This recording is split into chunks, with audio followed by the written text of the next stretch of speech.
మీ అందరికీ తెలిసిన విషయమే. ఆంధ్ర రాష్ట్రంలో ఒక చిత్తకార్త కుక్క ఉంది.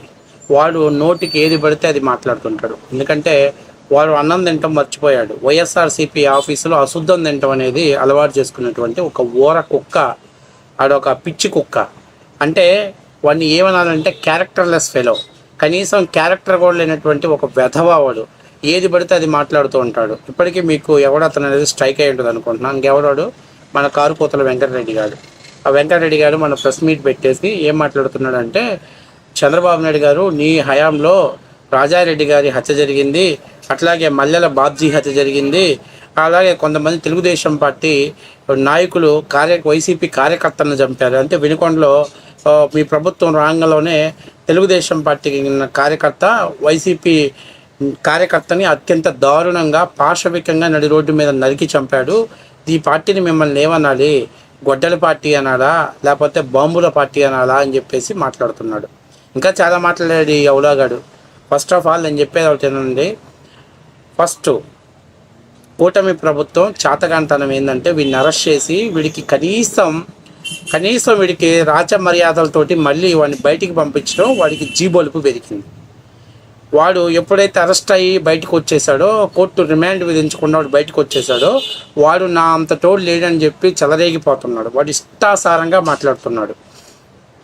కనీసం వాడి నోటికి ప్లాస్టర్ కూడా వేయలేనటువంటి పరిస్థితుల్లో పిచ్చిగా మాట్లాడుతున్నాడు. వాడు ఎంత పీక్ స్టేజ్కి వెళ్ళిందంటే ఏమవుతుంది? మహా అయితే అరెస్ట్ చేస్తారు, కోర్టులో ప్రొడ్యూస్ చేస్తాడు.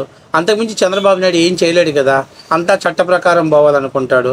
చట్ట ప్రకారంగా పోవాలంటే మనల్ని మహా అయితే అరెస్ట్ చేస్తాడు, రిమాండ్కి పంపిస్తారు. అంతకుమించి పీకేది ఏం లేదు.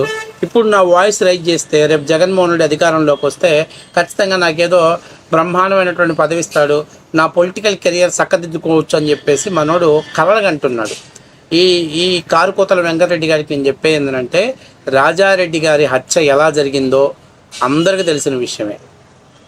రాజారెడ్డి ఏమన్నా ఒక దేవతా స్వరూపుడు అనుకుంటున్నారా?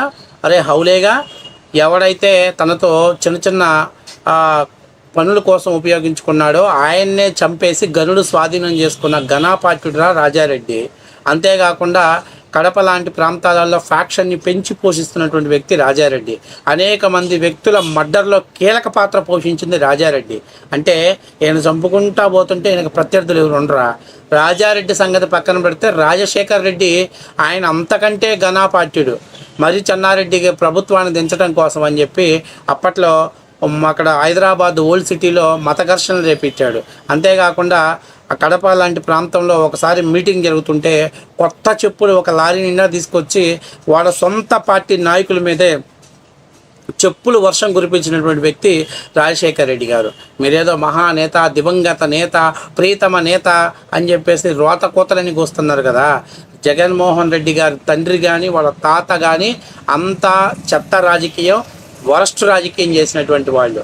కాబట్టి ఆయన ఎంత వరస్ట్ రాజకీయం చేశాడంటే, సాక్షాత్తు ఆయన అసెంబ్లీలో ఉన్నప్పుడే కడప ప్రాంతానికి చెందిన ఒక వ్యక్తి కాల్పులు జరిపితే మన పంచరెడ్డికి పంచె తడిసిపోయి బాత్రూంలో దాక్కున్నాడు.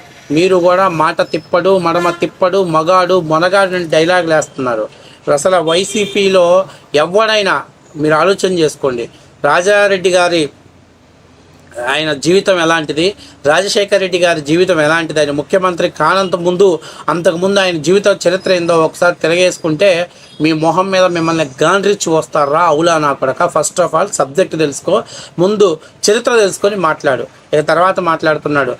మొన్న ప్రభుత్వం అధికారంలోకి వచ్చాక వినుకొండలో ఇద్దరు వ్యక్తిగత కక్షలతోటి వాళ్ళకి ఏదో గత ప్రభుత్వంలోనే వాళ్ళిద్దరి మధ్య వైరుధ్యం ఉంటే ఆ కక్షలతోటి వాళ్ళు హత్య చేసుకుంటే అది తెలుగుదేశం పార్టీకి మకిలి బుట్టిస్తున్నాడు ఈ మట్టి నాయాలు. వీడికి కనీసం బుర్ర లేదు, జ్ఞానం లేదు. ఏది పడితే అది మాట్లాడతాడు, ఏది పడితే అది వాగుతాడు. దీనికి అంతటికీ కారణం ఏంటంటే ఖచ్చితంగా ఏదో ఒక రోజు ఈయన్ని అరెస్ట్ చేసి పోలీస్ స్టేషన్లో కడ్రాయర్ మీద కూర్చోబెట్టే రోజు దగ్గరలోనే ఉంది. ఆ రోజు కోసం, ఆ రోజు వచ్చే వరకు ఈడు బజార్లో దొరికేటువంటి గజ్జి కుక్క మురిగినట్టు మురుగుతూనే ఉంటాడు, గజ్జి కుక్కలాగే మాట్లాడుతూనే ఉంటాడు. కానీ ఒకటి మాత్రం నిజం, కూటమి ప్రభుత్వం ఇలాంటి వెధవల్ని ఉపేక్షించి వీళ్ళకి ఇప్పుడు అంటే ప్రెస్ మీట్లో కూడా వాడు ఇష్టాసారంగా మాట్లాడుతూ ఎట్లా పడితే అట్లా మాట్లాడుతూ ఇదే నేను జగన్మోహన్ రెడ్డి గారిని చూసుకొని నేను మాట్లాడుతున్నాను అనేటువంటి ధైర్యంతో ఏదైతే వాడు మాట్లాడుతున్నాడో వాడికి సరైనటువంటి శిక్ష విధించాల్సిన బాధ్యత కూటమి ప్రభుత్వం పైన ఉంది. ఇంకొక మాట చెప్తున్నా, ఈ కారుమూరి వెంకటరెడ్డి గారికి, ఈ కారుకోతల వెంకటరెడ్డి గారికి నిజంగా చంద్రబాబు నాయుడు నరరూప రాక్షసుడు అయితే ఈ పాటికి లక్ష్మీపార్వతి చచ్చిపోయి 20 సంవత్సరాల పైనే అయిపోయేది. నిజంగా చంద్రబాబు నాయుడు గారు నరరూప రాక్షసుడు అయితే నువ్వు ప్రెస్ మీట్ ముందు చంద్రబాబు నాయుడు గురించి కాదు, కనీసం తెలుగుదేశం పార్టీ గురించి కూడా మాట్లాడాలంటే గజ గజ గజ గజ గజ వణికిపోతావు. ప్రజాస్వామ్యబద్ధంగా వెళ్తాడు కాబట్టే నీలాంటి ఔలాగాళ్ళు, లంగాగాళ్ళు, చేతగాని సన్నాసనా కొడుకులు మీడియా ముందుకు వచ్చి మాట్లాడుతున్నాడు. ఆయన రాజకీయ జీవితం 45 ఏళ్ళు పైచిలుకులే ఉంది. ఆయన ఫస్ట్ టైం ఎమ్మెల్యే అయినప్పుడు ఇది కనీసం పెర్ర మీద డ్రాయర్ కూడా లేదు. ఈ గొట్టంగాడు మీడియా ముందుకు వచ్చి చంద్రబాబు నాయుడు గురించి మాట్లాడుతున్నాడు. ఇలాంటి బచ్చాగాళ్ళు మాట్లాడుతున్నారు.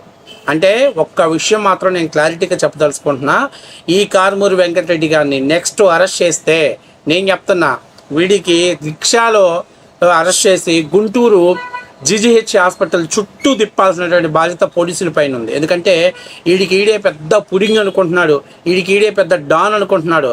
ఒక్కసారి అరెస్ట్ అయ్యి మనోని పోలీస్ స్టేషన్లో అంటే ఎటువంటి రాచమర్యాదలు చేయకుండా కోర్టులో ప్రొడ్యూస్ చేసేసరికి ఈడు అనుకుంటున్నాడు, అబ్బా ఏముందిలే కూటమి ప్రభుత్వం అంటే జస్ట్ అట్లాగా హైదరాబాద్ నుంచి ఆంధ్రప్రదేశ్కి ఒక చిన్న ట్రిప్ లాంటిది అనుకుంటున్నాడు.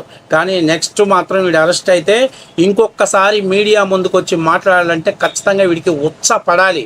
ఆ విధమైనటువంటి ట్రీట్మెంట్ కూటమి ప్రభుత్వం ఇస్తుందా, లేకపోతే ఇలాంటి ఊర కుక్కల్ని కుసిగొలుపుకొని మనుషుల మీద కుసిగొలిపి మాట్లాడిస్తుందా అనేది చంద్రబాబు నాయుడు డిసైడ్ చేసుకోవాలి. ఎందుకంటే ఈ మాట ఎందుకు మాట్లాడుతున్నానంటే ఈడి బతికెంత, హార్పిక్ రెడ్డి గారి బతికెంత, కూడా మీడియా ముందుకు వచ్చి చంద్రబాబు నాయుడు గురించి మాట్లాడుతున్నాడు.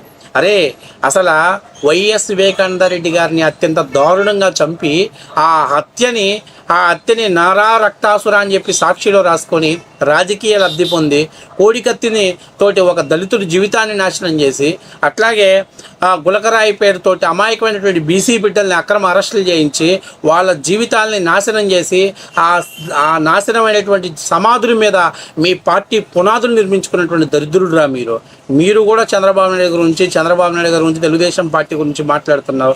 కానీ ఒకటి గుర్తుపెట్టుకోరా కారుమూరి వెంకటరెడ్డి, కాలం ఎప్పుడు ఒకేలా ఉండదు. నువ్వు ఇలాగే కారు కోతలు కోస్తూ ఉండు, ఖచ్చితంగా ఏదో ఒక రోజు అన్న ప్రతి మాటకి, నువ్వు వాగిన ప్రతి మాటకి సమాధానం చెప్పే రోజు దగ్గరలోనే ఉంటుంది. ఆ టైం దగ్గరలోనే రాబోతుంది. Wait and see. ఖచ్చితంగా చెప్తున్నా, నిన్ను పోలీస్ స్టేషన్లో కడ్రాయర్ మీద కూర్చోబెట్టే రోజు దగ్గరలోనే ఉంది. ఆ రోజు నా కొడక పోలీస్ స్టేషన్లో బాత్రూమ్లన్నీ కూడా హార్పిక్ తోటి క్లీన్ చేయడానికి నువ్వు రెడీగా ఉండు. Wait and see. ఖచ్చితంగా జరిగిద్ది ఇది. నీకు ఒళ్ళు కొవ్వెక్కి ఏది పడితే అది మాట్లాడుతున్నావో, నువ్వు మాట్లాడిన ప్రతి మాటకి మూల్యం చెల్లించుకునే సమయం దగ్గరలోనే ఉంది. గుర్తుపెట్టు.